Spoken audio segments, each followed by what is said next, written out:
সেই রকমই আবার চতুর্দিকে বন্যা, আর বিশেষ করে উত্তরবঙ্গে বন্যার কবলটা বেশি দেখা যাচ্ছে। যেমন ফেনী, নোয়াখালী এবং কুমিল্লাতেও অনেক বন্যা হয়েছে। আর এই বন্যার উৎস হলো ভারতে সরকার মোদি, সে ফারাক্কার বাঁধ ছেড়ে দিয়েছে। সেই কারণেই মূলত বাংলাদেশে বন্যা। ফারাক্কার বাঁধ ছেড়ে দেওয়ার সাথে সাথে চতুর্দিকে পানি ঢুকে পড়ে হু হু করে, আর তলিয়ে যায় অনেক ঘরবাড়ি এবং হাজার হাজার মানুষের শস্য ক্ষেত।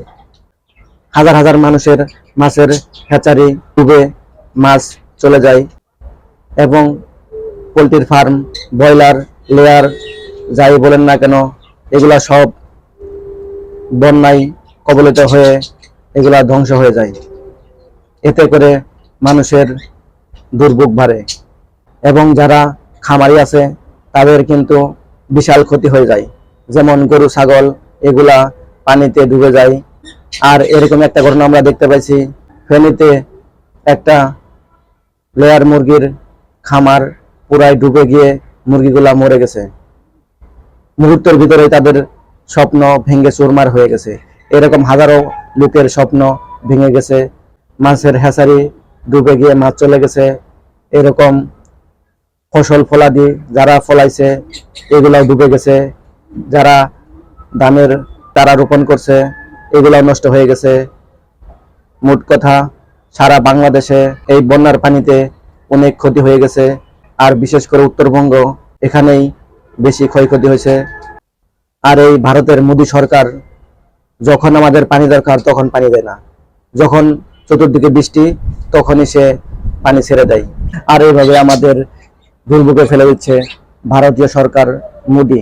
তাই আমাদের সরকারের করণীয় হলো তাদের ফারাক্কার বাঁধের সামনে একটা আরো উঁচু করে বাঁধ দেওয়া, যাতে করে তারা আর এরকম দুই নম্বরই করতে না পারে। তারা যেন সময়ে সময়ে পানি না থাকতে পারে, যেন আমাদের বাঁধটি তাদের বাঁধের চেয়ে উচ্চতা বেশি হয়, তাহলে আর তারা এরকম সময়ে সময়ে কোনো ক্ষতিগ্রস্ত করতে পারবে না আমাদের বাঙালির উপর। এটাই আমাদের প্রত্যাশা। আর আপনাদেরকে দেখাবো কিছু দুর্ভোগের পরিস্থিতি। সারা দেশে যেরকম বন্যার বৃষ্টির পরিস্থিতি এতটাই খারাপ করে দিয়েছে, সেটা আপনাদেরকে দেখাবো, দেখেন। এটি নোয়াখালী শহরের পৌর এলাকার একটি রাস্তা।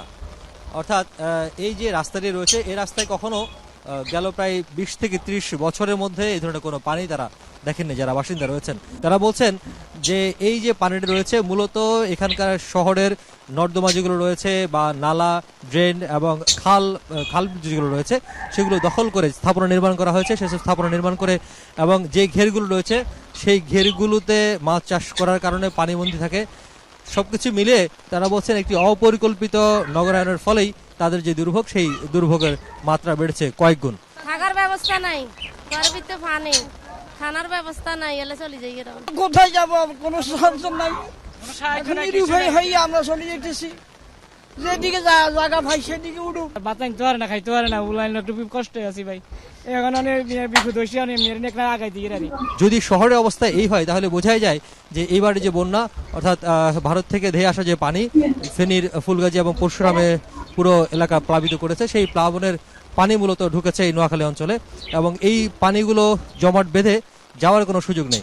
আমার বাবা মারা গেছে, আরো কষ্ট পেয়েছে, পড়ছি আমরা, ভালো নিতেছি, জায়গা নাই, মাটি দিবের মতো খুব কষ্ট আছে, বালি নিয়ে যেতেছি আর কি। বাচ্চা কাচ্চা ঘুমাইতে পারে না, ঠান্ডা, মোমবাতি টাতি জ্বালায় কোন রকম আমরা ঘাটের উপরে বসেছি।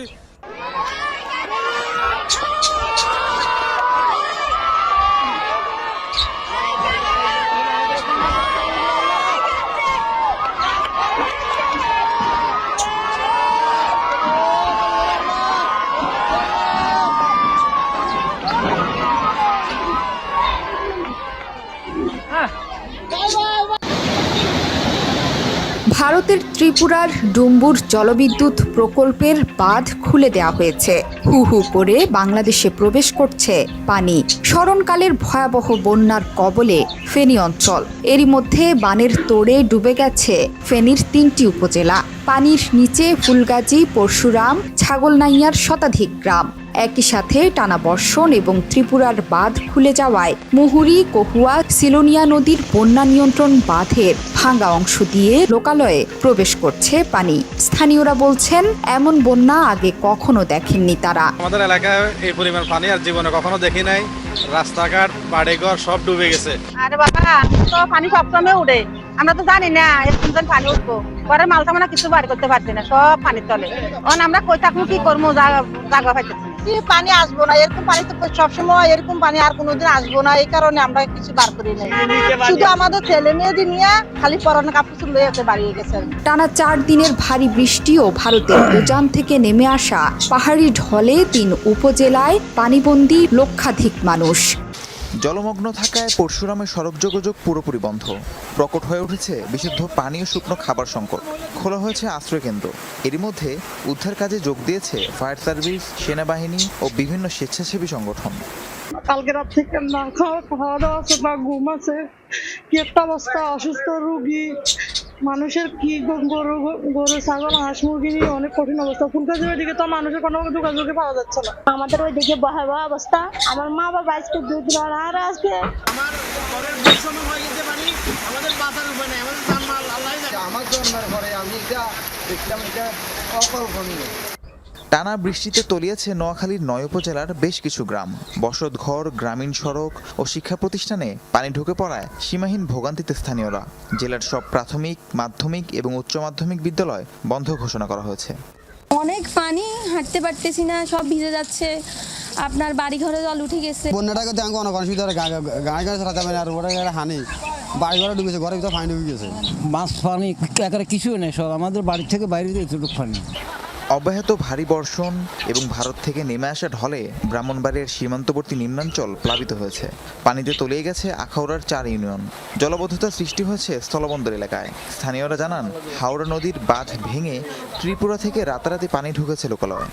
যেখানে আমরা শুনতেছি যেখানে পানি প্লাবিত হইতেছে, সেখানে ওদেরকে আমরা নিরাপদ স্থানে নিয়ে আশ্রয়কেন্দ্র নিয়ে স্থান দিতেছি। স্কুলে উঠছি, আমাদের বাড়িঘর পানি অনেক তলায় নিছে।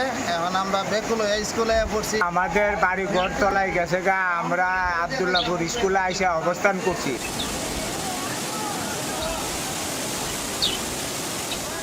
পূর্বাঞ্চলে ভারী বৃষ্টি ও উজানের ঢলে বেড়েছে খোয়াই নদীর পানি। হবিগঞ্জের সবগুলো পয়েন্টেই বিপদসীমার উপর দিয়ে বইছে নদীর জল। মৌলভীবাজারের নদ নদীর পানিও বেড়েছে উজানের ঢলে। মনু ও ধোলাই বইছে বিপদসীমার উপরে। দিনের মতো জলাবদ্ধ বন্দরনগরী। চন্দনাইশ, সাতকানিয়া, ফটিকছড়ি, মিরসরাই সহ বিভিন্ন উপজেলার বিস্তীর্ণ অঞ্চল প্লাবিত। বিরামহীন বর্ষণে অনেকটাই বিপর্যস্ত জনজীবন। তো আপনারা দেখতেই পারলেন, সারা দেশে বন্যায় চতুর্দিকে বাড়ি ঘর সব ডুবে গেছে। মানুষের দুর্ভোগের শেষ নাই। তারা ঠিকমতো খাইতে পারতেছে না, আর তাদের বিভিন্ন রোগ বালাই ছড়াচ্ছে এই বন্যার পানির মাধ্যমে।